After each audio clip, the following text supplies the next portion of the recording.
Какая неожиданная коробочка. Денис, ну как ты догадался, что мы с Максом хотели на 8 марта? Макс просил.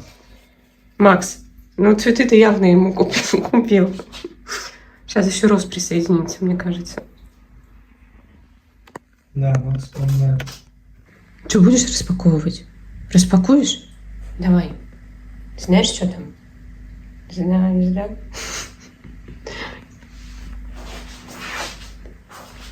Обнаружил, да? Рос.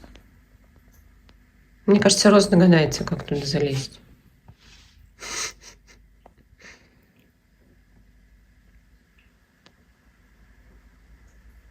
Все, Рос, давай, уходи. Все, ты понял, да? Понял. Это наш подарок. Точнее, мой на 8 марта. Не твой совсем. Все, уже они вдвоем собрали. Вот вдвоем они точно догадаются, как это открыть. Давайте, оба. Всем привет! Мы тут сегодня с Росом. Сегодня, кстати, 8 марта. Вот, так что с прошедшим вас. Мы сегодня с Росом распакуем с Натина посылочку. Тут, значит, парфюм, да, это интрига. Интрига в том, пришел он мне в нормальном флаконе, да, в обычном, либо это просто рефил. Это, если что, Мюглер в Humanity. Давайте же откроем. Честно говоря, он пришел намного раньше, да, но так как это был подарок, то муж мне его выдал только вот сейчас. Так, подождите, у меня тут микрофон записывает? Да, записывает. Так, тут же должна быть какая-то вот такая вот дергалка. Вот она, смотрите, вот. Нашла. Вижу уже флакон. Ну, а дальше? Какой смысл, да, вот это вот? Если дальше все равно приходится вот так вот делать. А такая коробочка хорошая. Надо было как-то по-другому ее открывать. Я так о коробочках забочусь, потому что я же продаю свои парфюмы некоторые, да, и мне все время нужны коробочки. Ну вот с Натина так не вышло. Так, смотрите, на самом деле у меня тут еще вот такой бальзам. У меня такой бальзам был, мне кажется, в подростковом возрасте. Это от Oriflame. Он, насколько я помню, это и бальзам для губ, но можно его использовать еще для кутикулы, для смягчения кутикулы. Как-то липкий, как будто его уже открывали. Давайте посмотрим. Не, ну здесь внутри видно, что он... Никто его не открывал, что он целый. Не знаю, фокусируется, нет. Ну, короче, видно, что он новый, целый, но почему-то липкий какой-то. Вот как будто уже в самом бальзаме. Так, ладно. Я имею в виду, что сейчас много продуктов таких уже, да, более современных. Но интересно.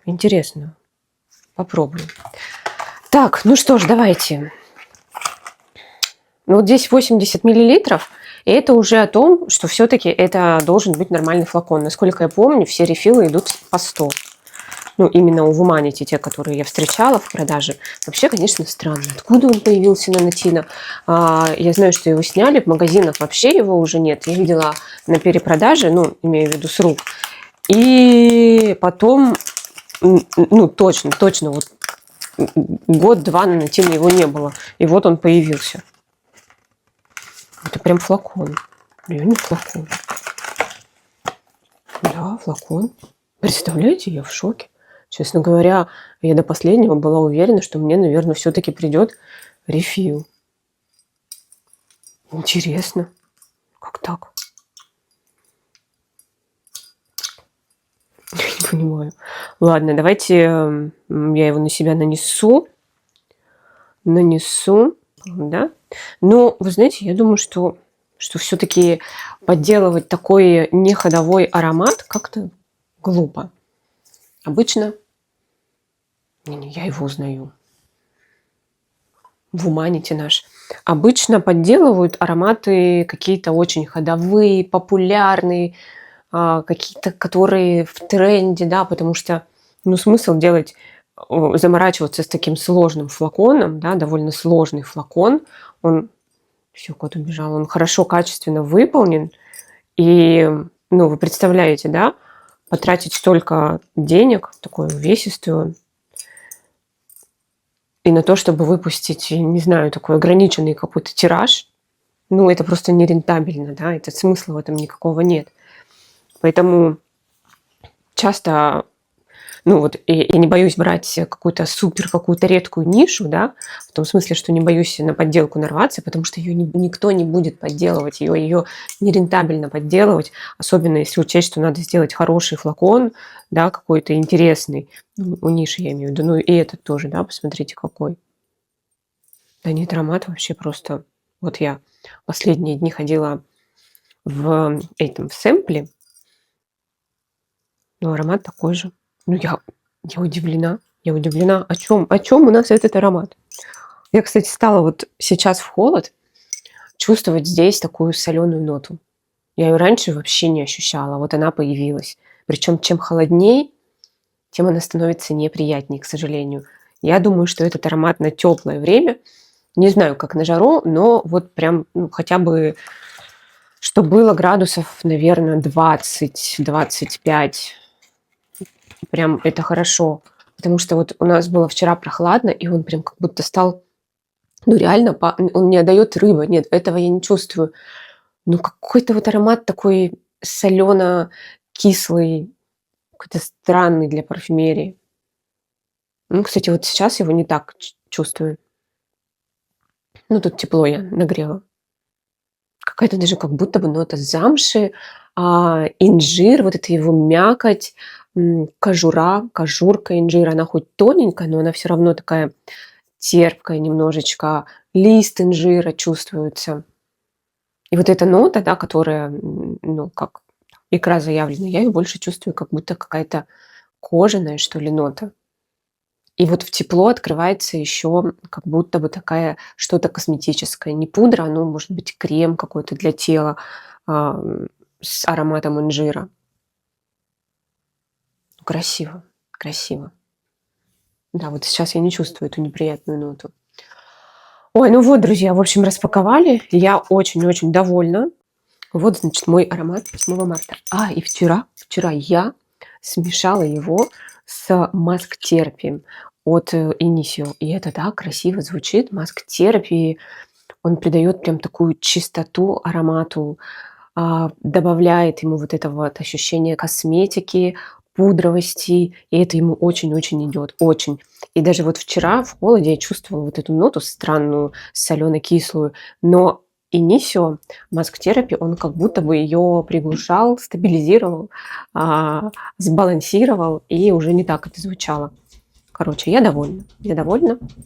Я так хотела этот флакон, я просто попрощалась с идеей, что он у меня когда-то будет, когда его не было уже в продаже. И я не люблю гоняться за снятостями, я не люблю переплачивать за них, ну, не нравится мне это. А тут он был вообще по абсолютно адекватной цене, он так и стоил в продаже до того, как его сняли, 67 евро, да, он, ну, со скидкой, да, он был 80, со скидкой 67-68, то есть это абсолютно адекватная, нормальная цена. Вот когда я его видела последний раз до снятия с производства, он как раз так и стоит. Сейчас, пока ждала, пока муж переоденется, подумала, прикольно, да, что на 8 марта именно в Humanity. У нас еще 8 марта, и мы едем сейчас на концерт фламенко.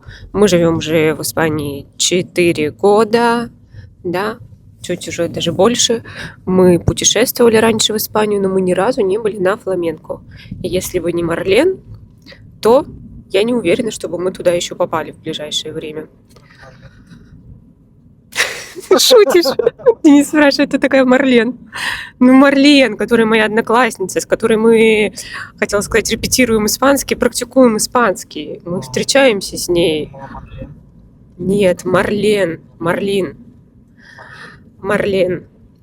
Вот. Ну, я надеюсь, что-нибудь там получится у меня снять. Почему мы не ходили на фламенко? Мне казалось, что это что-то вот такое древнее очень и не для нас. Мы с тобой больше по рэпу. Я не знаю, почему. Древнее это для нас ведь. В общем, непонятно, почему мы не ходили. Я не могу это объяснить. Ну, Денис вообще не очень любит ходить на какие-то театры там. Концерты. Я травмировала Дениса один раз театром, позвала его на спектакль Бутусова в Питере. Как он назывался-то? Макбет кино, по-моему. И этот спектакль длился 6 часов. 6 часов. После того, как... Денис хотел уйти, конечно, там еще после первого антракта, второго, третьего. Люди там уже коньяк шампанским запивали после второго или третьего антракта. Но я Денису не дала уйти. И в конце концов, когда мы уже домой шли под утро, я не знаю, просто очень поздно закончился, он сказал, что он больше не пойдет в театр. И он реально больше не ходил, только на мюзикл. Вот здесь один раз со мной сходил, и все. Да, ты же больше не ходил после этого в театр. Нет, все, он сдержал свое обещание. Я выложу вам кусочек этого концерта. Вот здесь мы видим, как актеры, певцы и вот этот парень в бежевых штанах, который просто выходил посидеть, готовится. А вот этот вот парень все время пил, как потом он объяснил, травяной чай и сказал: вы ничего не подумайте, здесь именно чай. Но вот до момента, пока он это не сказал, в принципе, я даже ничего и не думала. В общем, сейчас выйдет четвертый парень, а потом будет еще один выходить, и они будут танцевать. И, честно говоря, я не могу сказать, что я впечатлилась фламенко. Мне, честно говоря, особенно танец первого парня очень напомнил танец Коляна из «Реальных пацанов».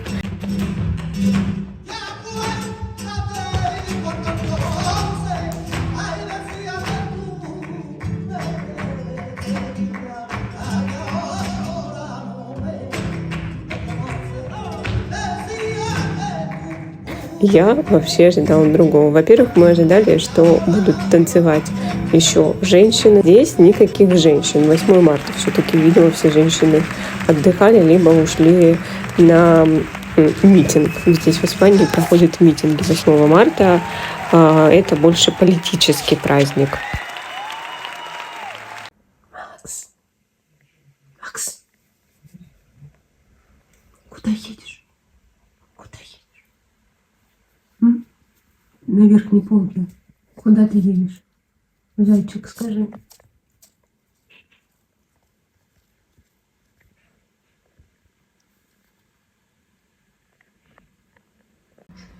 Кот, тебе там не тесно? Скажи мне, нормально тебе? Как вообще? Отдыхаете? Ой, ну такой ты смешной.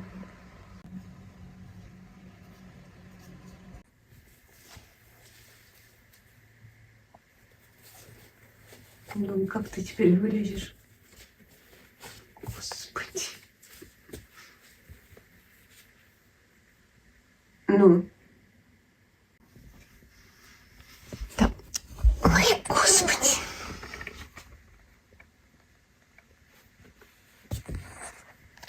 Давай я тебе помогу. Давай я тебе помогу. Нет, он сам хочет. У нас посылочка от Кос. На самом деле, вот видите, сколько. Давайте. Так, все, больше ничего нет? Нет, больше ничего. Летние вещи, да, я готовлюсь к лету. Посмотрите, что у нас за окном. Вы видите? Блин. На самом деле, так снимаешь, и это не выглядит так, как вживую. И вообще для Питера вот, ну, такая погода вроде кажется нормальной, но настолько я уже, и вообще мы отвыкли, да, мы с Денисом это вот сейчас обсуждали, что мы когда смотрим, нам кажется, что это прям ужасно. А потом вспоминаем, что в Питере это как бы база. Почему нас вообще это напрягает? Ой, ну, потому что меня, честно говоря, вот после того, как было наводнение, я понимаю, что здесь дожди – это не шуточки.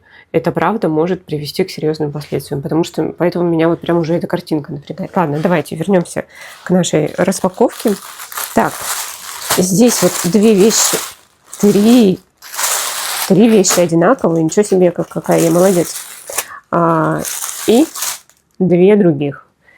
Почему я заказала 2 одинаковые? Кстати, смотрите, тут QR-код есть. Потому что это майки. И летом у меня майки это просто, да и не только летом, просто расходный материал. И цвет я заказала специально такой, как мне кажется, практичный. Да, у меня были такого нежно-желтого цвета в том году, но когда их стираешь, почему-то все равно каким-то образом они умудряются приобретать такой серый оттенок. А это, посмотрите, изначально такой серый оттенок. В общем, это майка, такая обычная, базовая майка. Вот. Вот такого, на самом деле, на сайте было написано оливковый цвет. Я вам сейчас покажу. Вот. Вот. Видите? На самом деле, я бы сказала, что это такой ближе бежево-серый какой-то оттенок. Ну, реально. Смешно, конечно, но он реально как будто бы уже полинял. И поэтому линять ему дальше некуда. Я не знаю, как у вас, вот как у меня белые майки, футболки, это, ну, я не знаю, какого бы ни были качества, но вот они все равно теряют цвет. На сайте вот такой цвет и был. И, как вы понимаете, у КОС очень хорошее качество. Цвет им потерять уже практически. Здрасте. Цвет им потерять сложно, поэтому форму они вряд ли потеряют в ближайшее время. У меня есть 2 платья. Кстати, это платья, они просто как эти же майки, вот прям точно так же сделаны. Вот тут вот, видите, шовчики. Очень, кстати, хорошо у КОС всегда. И вот здесь все.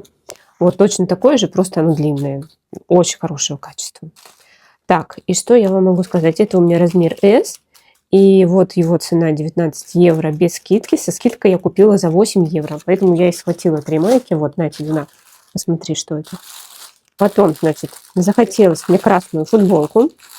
Ну, как всегда, у КОС это бывает, что вроде бы футболка и футболка, но там есть необычность в крое. Интересно, вот как вы меня слышите, совсем это шуршание. Необычность в крое. Так, может, я потом сама снимусь, либо вам ставлю тут картинку, как это выглядело. В общем, вот. В принципе, футболка, да? Вот, смотрим, футболка. Такая красная, плотная. Но вот здесь вот такой вырез необычный. Вот. Вот такой вот, видите? Короче, я вставлю либо картинку, либо себя. Так, потому что непонятно. Так, и это у меня тоже размер S. И она стоила 39 евро. Я ее взяла, не помню, за 13-12, что-то такое. Ну и последняя просто футболка. Ну, это, как я говорю, белая футболка. Это обычно это расходник. Если что-то не случится, да, как-то, не знаю, каким-то чудом, она сохранится белой. Ну, напишите, сколько у вас белые футболки живут. У меня просто иногда они не отстирываются от тональника или там от какой-нибудь румян каких-нибудь, да, когда надеваешь. В общем, ну, я решила заказать вот с таким вот вырезом. Обычно я беру под горло, ну, такой, знаете, круглый вырез. Вот решила взять такой. Вот. Ну, эска, это эска, да? Эска же. Да, это эска. Ну, она такая, как у КОС, все, она не маленькая. У какого-то бы бренда это могла бы быть эмка. И сколько она стоила у нас? Давайте посмотрим. 25 евро. Ну, вот ее я, опять же, тоже там 12-13, что-то вот такое вот было. Вот. Но на самом деле первое, что меня привлекло, из-за чего вообще заказ начал формироваться, это вот эти вот майки. Вот. Мне кажется, сейчас даже... Ну, нет, она, вот я смотрю на телефоне, нет, она не такая, тут какой-то прям ярко-оливковый цвет. Нет, он какой-то, да, есть немножечко такой уход от серого в оливковый чуть-чуть. Вот, ну, мне нравится. Такой цвет вообще не полиняет. Я не знаю, как надо с чем. Вот так, наверное, вот более-менее, да. С чем надо это стирать, чтобы оно еще и, ну, с чем-то, наверное, вот соцвместе, наверное, если она линяет, хотя она не должна линять, если хорошего качества. Ой, ну все, короче, супер, все базовое. Супер, все базовое. Это вот на лето. Цвет, кстати, и не только, конечно же, из-за того, что он не полиняет. Кстати, вот здесь вот... Нет, друзья мои, цветопередача не очень. Вот, не только потому, что не полиняет, цвет вообще мне очень нравится, потому что он такой нейтральный, да, он сложный, нейтральный, он практически ко всем вещам моим летним, ну, я имею в виду там шорты, юбки, он подойдет. Вот так вот выглядит. Но мне решила все-таки померить. Думаю, может, надо было XS? Нет, мне кажется, что S нормально. И вот здесь вот более-менее цветопередача настоящая. Вот примерно так он и выглядит. Немножко, да, есть оливковый оттенок, я вижу.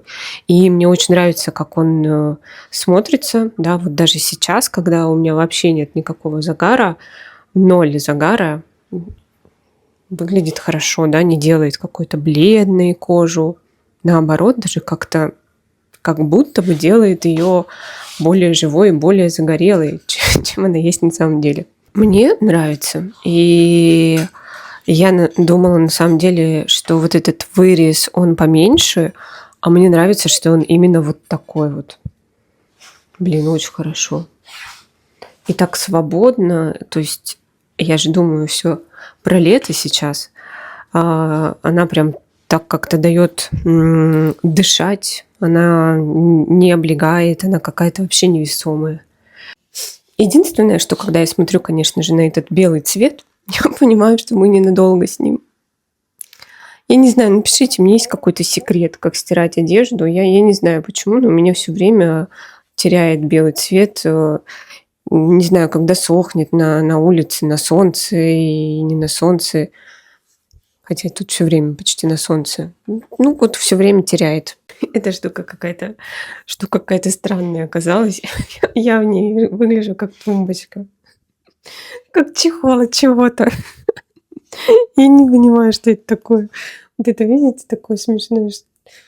Не знаю, может, она как-то отвисится, отлежится, я не знаю, погладить. Но сейчас реально как будто это чехол. Чтобы белые футболки прикрывать, чтобы они не морались. Я не знаю, что это. Посмотрите. Это супер странно. Я не понимаю, как это носить. Так, ну смотрите, я вот тут немножко подогнула, видите, она вот так вот я немножечко вот сюда убрала. Стало как будто бы получше. Ну, по крайней мере, я себя чувствую немного получше. Вообще именно этот вырез-то и понравился в этой футболке. Кто ж думал, что она вот так вот как чехлом будет сидеть. Вот. Если тут еще вот эти рукава, ну, они, наверное, должны как-то не так торчать, как-то в себя придут, то, в принципе, это то, что я и думала, и то, что я видела на модели. Видите? Всем привет! Я сегодня в чехле. Смотрите, меня как-то просили рассказывать о том, как я работаю сценаристом. Вот это видите на стене? Ядро, так сказать, сценария я недавно прочитала. Ну, как недавно? Не знаю, может, год назад, 2, может, 3. Вот для меня это недавно.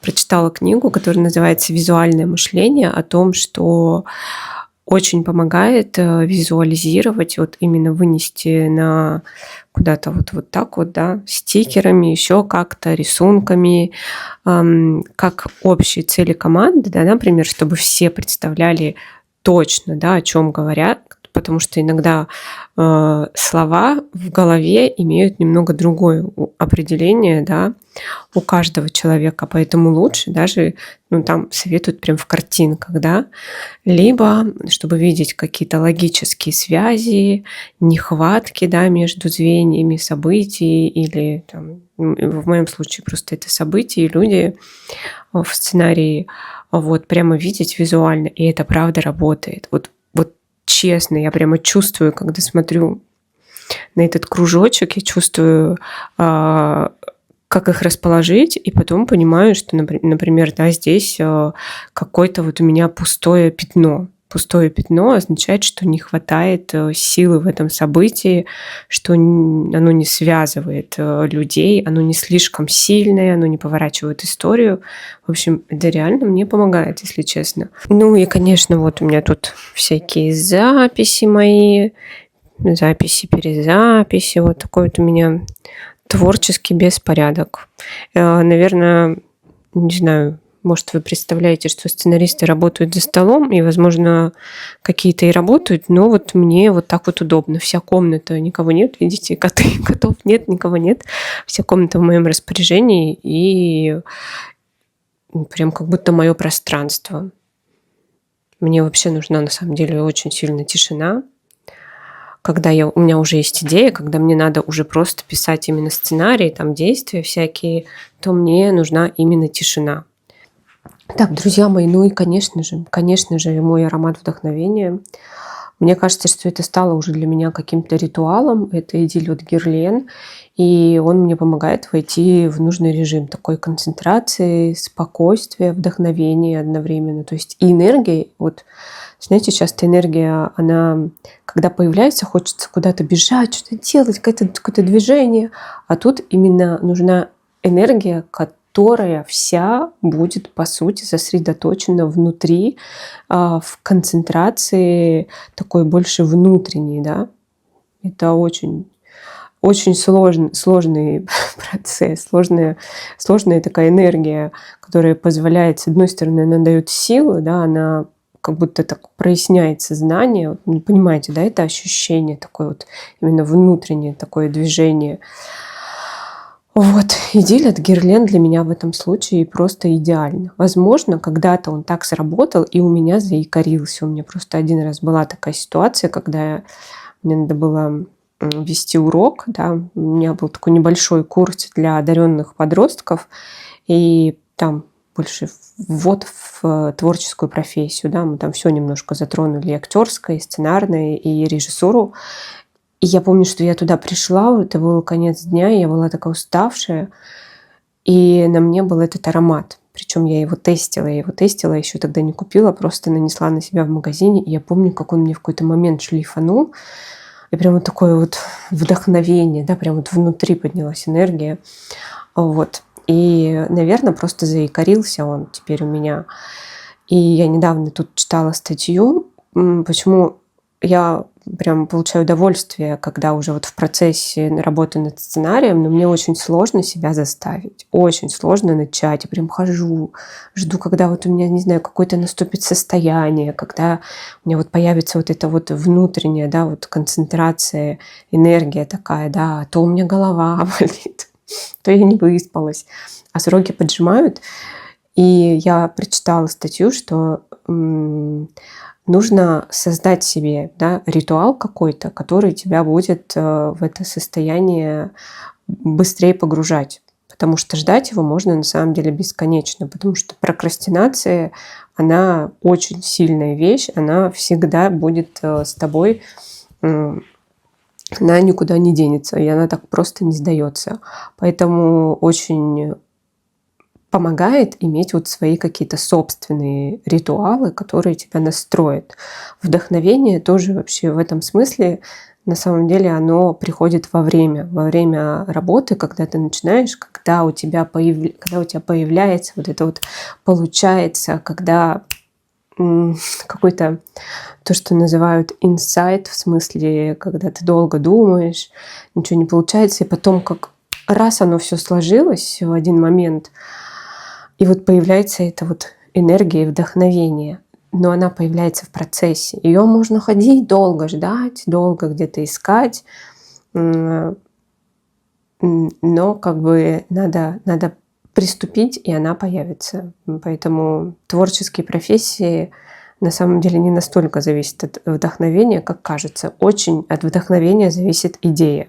Да, идея, соглашусь, тут надо его где-то поймать, но опять же, я вот лично ловлю вдохновение, когда, например, да, я решила, что я буду на эту тему писать, и я начинаю погружаться в эту тему. И там нахожу какие-то истории реальных людей, читаю какие-то статьи, и вот тут щелкает.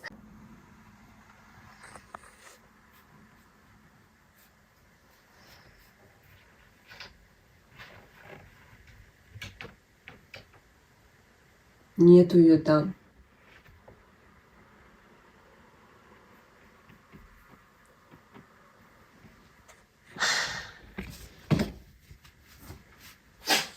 Это сделал. Как ты? Не снимай. Ты умудрился. Макс. Как ты туда залезть, мне скажи? Может, он с собой хочет? В магазин решил сходить. Куда ты? Чокер. Ты как это сделал?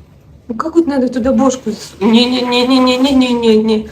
Не надо корм жрать, Тихин. Не надо. Давайте помогу. Ой, господи. Я тебя не для этого освободила. Не надо Тихин корм есть. Чё, парни, куда едете? Куда? На верхних полках. Тык-тык-тык-тык. Тык-тык-тык-тык. Тык-тык-тык-тык.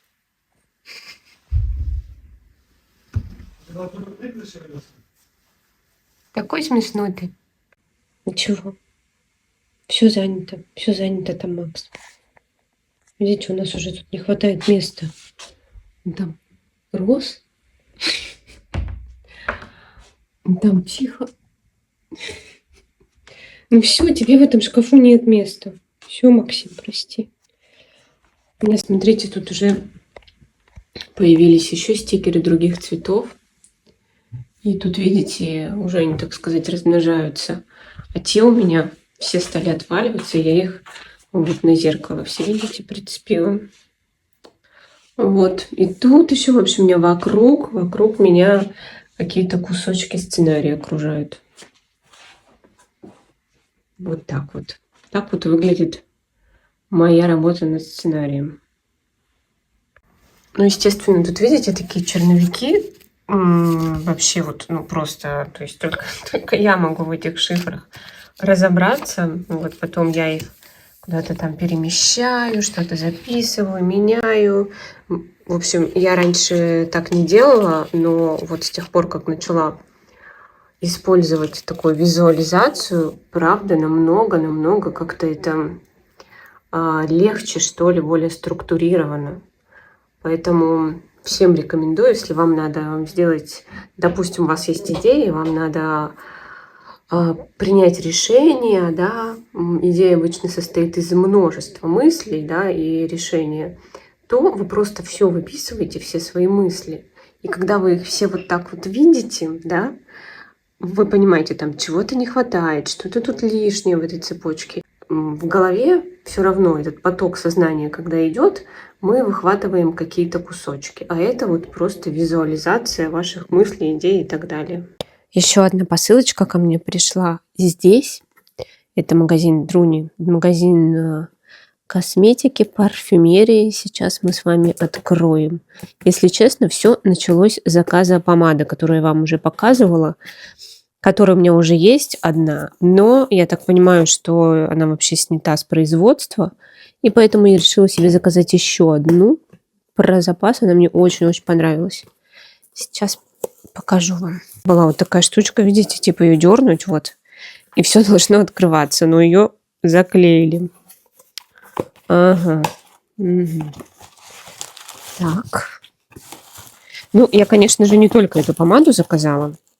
Так, что у нас? Давайте, что у нас первое? Ой. Так, это протеин, и он у меня закончился. Тут 500 миллилитров, и в итоге мне хватило практически на целый год, а может и прям ровно на целый год. Я причем вообще не жалея его использовала. Он, знаете, он очень хорошо впитывается в волосы. Он вообще, мне кажется, вот как у меня. Пористые волосы, склонные к тому, чтобы на концах и сушиться, высушиваться, ну вы поняли, да, сухие, в общем, на концах. И он не жирнит волосы, вот что очень хорошо. Ну, по крайней мере, не знаю, мои ни разу, сколько бы я ни наносила, даже иногда мне кажется, что чересчур не жирнит. Так, что еще тут? Угу. Вот, кстати, решила попробовать вот эту тушь. Это Essence. Фокусируйся, пожалуйста. Essence. Lash Without Limits. Tubing. Вот видите, вот это вот слово. Это означает, что она смывается просто теплой водой, знаете, так чулочками, как я прочитала в интернете, что она просто вот как чулочками снимается с ресниц, ну, соответственно, не надо будет там глаза как-то тереть еще каким-то средством. Вот, потом, значит, лак. Я последнее время подсела на оранжевый цвет, и мне очень понравилось, что тут оранжевый вроде, но он, видите, с таким перламутровым немножечко переливом. Это, фокусируйся, пожалуйста. Вот так вот фокусируется Essence Tint Blend. В общем, это карандаш для глаз. Он такой коричневый. Вот написано, видите, какао. Не могу вам сейчас показать. Так вот здесь вот скотчем заклеено. В общем, понятно. И не буду даже открывать. Это помада, которую я вам уже показывала, номер 206. 206, такая персиково-розовая, перламутровая. Сейчас я вам покажу уже открытую мою. Вот моя помада, вот она, которой я уже пользуюсь. Цвет вот такой. Господи, ну ты не там фокусируешься. Видно, более-менее видно этот цвет. Вот он, видите, такой персиково-розовый, перламутровый. И он на губах больше такой, как прозрачный, да. Перламутр здесь очень нежный, не яркий, не какой-нибудь такой, знаете, вырви глаз. Очень деликатный, и он больше смотрится даже как такой влажный блеск. Как мне удалось идеально подобрать цвет помады. Точнее, помада уже была, цвет лака. Просто. Ну, интересно, как он будет, конечно, на ногтях. Но вот так вообще очень, конечно, они совпадают. Так, попробовала этот карандаш. Он на самом деле, вот здесь вот есть еще такая надпись «Гель». Очень прикольно наносится. И здесь вот на конце вот эта штучка, видите, для растушевки. Мне очень понравилось. Ну, как наносится, как тушуется, надо, конечно, еще поносить, чтобы понять, как себя будет вести, как будет смываться. Это тоже очень важно. Так вот выглядит кисточка туши. Она такой, знаете, пластик, между пластиком, резиной, силиконовая она называется, да, так. Не знаю, тушь вот сама по себе, в принципе, я бы сказала, что обычная. Она не какой-то супер объем придает и не какую-то супер длину, но мне вот, в принципе, так и надо. Если в 2 слоя, то будет уже, да, объем побольше, про длину. Не знаю, в принципе, у меня нет таких требований к туши. Мне надо, чтобы она чуть-чуть объем придавала, и она это делает. Пока не знаю, как она смывается. Просто вот на руку я нанесла ее, чуть-чуть смыла водой. Ну, вроде да, но все-таки, сами понимаете, с ресниц это другая история. Поэтому потом еще расскажу вам. Но вот что хорошо, опять раздражение не вызывает. У меня чувствительные глаза, и я очень часто меняю туши, поэтому это уже плюс. Но и надо поносить, понять, там осыпается она, не осыпается, как смывается. Ну и вот так вот выглядит это все на мне. Мне кажется, что прикольно. Видите, мне нравится, как растушевалась, и я даже нанесла вот здесь вот на слизистую вниз, чтобы просто посмотреть возможности этого лайнера. Господи, подводки, что это? И, в принципе, мне все нравится. Да, и вот как тушь выглядит, мне не надо чего-то большего. Это, если что, 1 слой и подводка. И у меня, кстати, в 1 слой сейчас даже чуть-чуть... Я на самом деле так, прям чуть-чуть нанесла. Помаду давайте нанесем. Видите, она, в принципе, такой, как... Ну, блеск придает. Я еще наносила подводку, чуть-чуть растушевывала, и потом помаду. И мне даже муж сказал, говорит, ты что, губы увеличила? Это так странно. Оказывается, эта помада даже такой как эффект имеет, что меня прям удивило. Ну, может, из-за этого блеска? Как вы думаете? Так в 1 слой выглядит как, ну, бальзам для губ. Но мне нравится даже в 1 слой.